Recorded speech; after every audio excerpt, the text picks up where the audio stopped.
I think that it's a direct consequence of the Conservative Party's decision to stop processing asylum applications, between 70 to 80% of which will be passed once those applications are processed. And if you go to the Home Office website, you can see how the annual cost has risen from millions to billions as a direct consequence of what they have done, because by creating this crisis, they can whip up the... What happens when someone's words spark violence and division? Stay with us, because what you're about to see will expose the truth behind the riots, and it's not what you think. Start with Aaron, who's in Medway. Aaron, what would you like to say? Hello there. First time calling, so I'm a little bit nervous. Just wish to get my opinion across, really. Excellent. It's just the way you're coming across, really, to be fair. Okay. Like, you keep saying Tommy Robinson is inciting the violence and everything as a matter of fact. Yeah. But if you actually read through all his tweets and everything, he's constantly advocated for no violence, because that undermines everything. He's constantly been saying, everyone stop the violence, because it gives everyone a reason to go against it, kind of. Why did he choose to lie about a Muslim asylum seeker if he's not trying to incite hatred of Muslim asylum seekers? Because that was the news at the time. No, it wasn't. It was. It was sort of all round everywhere on... It was on racist social media accounts. It wasn't anywhere else. And I think Nigel Farage may have contributed very deliberately to the confusion. But you chose, did you, to believe it, despite there being no evidence? I didn't. Why would you do that? As Aaron defends a controversial figure, James O'Brien exposes the contradictions in his argument. What happens when blind loyalty to a figurehead blinds you to the harm it causes? The stakes are rising fast. Everywhere. And where does Tommy Robinson do most of his work? Where does he do? It's on X. What? It's on X, social media. So that's where the big problem is. Yeah. But you're here to tell me he's not part of it. Well, he hasn't told everyone to go out and loot shops and riot. No, but he's told people that 3 little girls were murdered by a Muslim asylum seeker, and lo and behold, people are looting shops and rioting and kicking in the doors of Muslims. You don't think there's any link at all there, Aaron? Yeah, don't get me wrong. I don't think he's right in that, along with a lot of other people that come out with this misinformation. What do you think then? What do I think about what exactly? What do you think about these riots?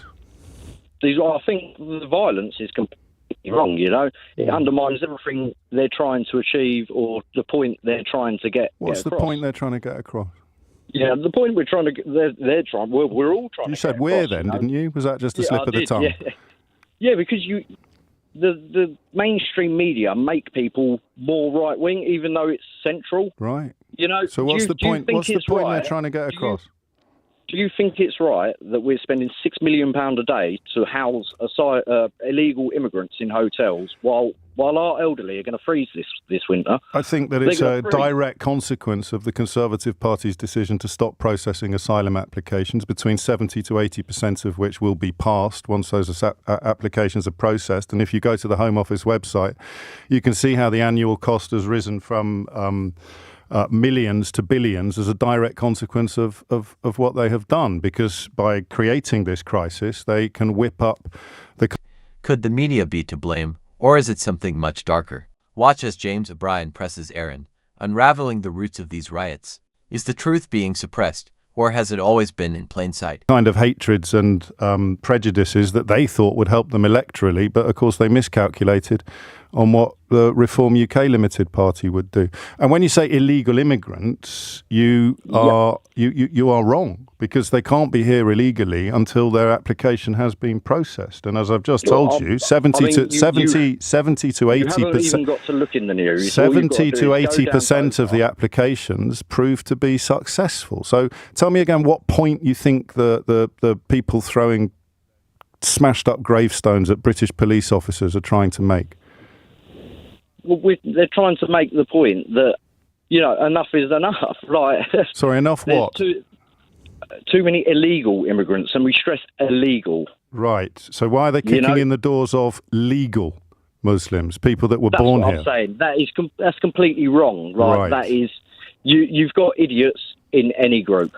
You know, like last night in Birmingham, for example, where you've got Muslims out on the street. You know, you will have wrong people. What's the real message here? James O'Brien doesn't let Aaron off the hook. The violence undermines the cause, and every justification Aaron offers only adds more fuel to the fire. The truth is about to be laid bare. In there that are threatening Sky News presenters. They didn't threaten Sky News presenters. They swore, and therefore I watched it as well. And I'm a professional broadcaster. And if you don't immediately curtail a broadcast which contains swear words, then you'll get an Ofcom complaint upheld. But I talked at 10 o'clock. Yeah, well, slashing a tyre and attacking a police officer, they're not the same thing, are they? And yet I'd said at 10 o'clock this morning, someone will come on the show today and try to claim that these are somehow equivalent.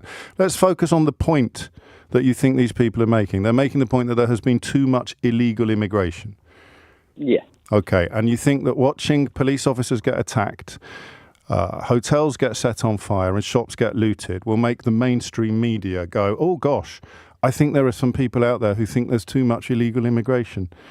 But they don't know what the words illegal immigration actually mean, but they're certain that there's too much of it. Well, every day we're seeing boats. I mean, I went fishing at Deal the other. Can a man stand by his convictions when they're based on misinformation? James O'Brien's relentless questioning forces Aaron to confront the gaps in his understanding, and the truth becomes undeniable. Yeah. And you can see 3 or 4 boats come over every single day. They're not women children. They're not fleeing anything. They're fighting middle-aged men. How do you know they're not fleeing anything? Eyes. Now, how do you know they're not fleeing anything? Because they're throwing their passports into the water on their way here to claim illegal asylum. That's not how it works. That's what they used to do when they were on air. That's what they used to do when they were on aeroplanes. So how do you work out, Aaron, whether they are bona fide asylum seekers or not? Well, you'd need to go through the proper. At the end of the day, you can't come up on a rubber dinghy. No, answer the question. That's legal. Answer the question. How do you find out? Well, talk me through what the legal routes are before you go. Legal routes are applying properly, isn't it, through visa? How do you do that? You can't just rock up on. Where do you do that? Where do you do that? I honestly don't know because. But you have to know, Aaron. Do you see why you have to know? Because you're on national radio expressing strong opinions which are built on nothing. Tell me how you. Even when confronted with the truth, some people refuse to change. Watch as Aaron's defenses weaken, and the consequences of misinformation become clear. This isn't just a debate; it's a wake-up call. Tell me how you apply for asylum in this country.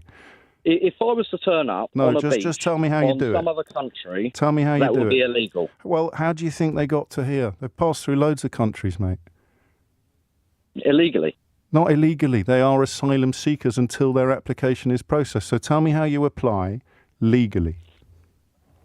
I don't know because I'm not an asylum seeker. But you're so certain that they're bogus. You're so certain that they're fraudulent. You're so certain that they've got loads and loads of other choices. And I ask you what those choices are, and you say... Well, what are the statistics for the amount of illegal immigrants that have come over here this year? I've told you that the rough average is between 70 and 80% of applications processed will be found to be valid. That's too much, you know.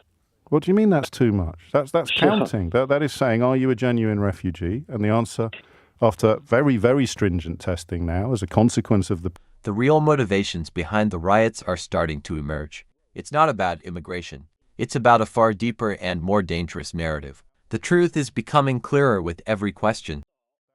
Political environment that you're part of, the answer comes back, yes, you are a genuine refugee. Yeah, I don't know. All I'm saying is, you're spreading misinformation. What misinformation? The misinformation that everyone that's against illegal immigration is just racist. Just run me by when I said that. Earlier, you're constantly just saying, tell me what I said. The fascists. Yeah, the rioters. I'm talking about the rioters and the people that have incited them. I'm against illegal immigration. I think that when people's applications are found to not be valid, they should be removed from the country. So what's the misinformation then? then? For the Rwanda bill then? No, those are people whose applications were found to be valid would have been sent to Rwanda or forced to stay in Rwanda. Where would you recommend we send these illegal immigrants? You're saying you want them out of the country. Where are we sending them? It doesn't matter, does it? You send them back to their country of origin because they will be safe. Can you stand by your beliefs when they crumble under pressure? Watch as James O'Brien dismantles Aaron's argument, exposing the dangerous undercurrents of the far-right rhetoric. Are we doing that? Well, we'd like to, but we can't because we're not. because the backlog of process of applications that haven't been processed as a consequence of conservative policy designed to appease people like the rioters and shall we say their fellow travellers has caused a bottleneck that Keir Starmer now has to sort out. So everything you've told, and just before you go, tell me what I've said that's not true. Well, saying that Tommy Robinson's inciting violence while these riots. So why did he lie about a Muslim asylum seeker? Not the start. That's how the riots started, Aaron. Based on that racist lie, which he was one of the main architects of. Can I just clarify one thing? Yeah. You were wrong about what immigration is. You were wrong about what illegal immigration is. You were wrong about incitement. You were wrong about what Tommy Robinson has and hasn't done. You were wrong about the rioters. You were wrong about my position. This isn't just a debate about politics, it's about the lives destroyed by lies. The truth has emerged, and it's time to face the consequences of the narrative Aaron and others have perpetuated. What do you think about Aaron's defense of Tommy Robinson and the riots? Drop your thoughts in the comments below. I want to hear from you. Don't forget to like, subscribe, and hit the notification bell for more in-depth breakdowns. Stay tuned, because the truth is just getting started.